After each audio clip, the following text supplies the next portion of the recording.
Hi curious people, I'm Ollie Hubbard.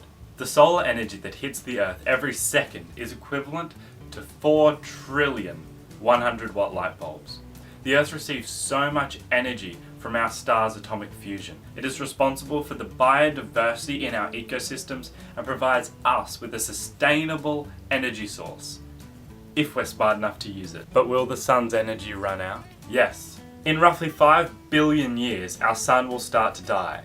Our sun sits on the middle of the main sequence on a HR diagram, so it's not massive enough to supernova. Rather, it will burn through all its remaining fuel, going through a process of contraction and expansion. This occurs as when the star runs out of one element, gravity condenses the star, kickstarting another reaction. This diagram illustrates just how red giants got their name. This process will cease when the center of our sun is carbon, and the outer layers of gas will disperse as a planetary nebula.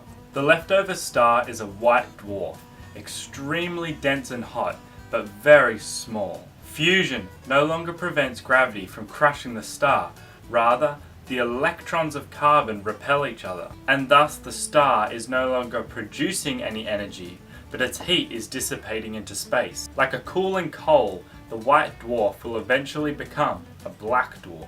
This takes so long, however, that we haven't seen one yet, and we theorize that it takes longer than the universe's existence so far for a white dwarf to cool. Where is the Earth during this process? Sadly, most of the inner planets will be consumed as the sun becomes a red giant. So perhaps a better question is, where will humanity be? So far, it's been 4 billion years of evolution from the first bacteria to us.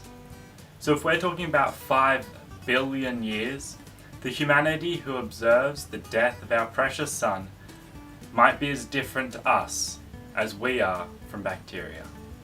I hope you're a bit more curious. Subscribe and click here to see how plants see the sun. Ask any questions in the comments, and I'll see you next week.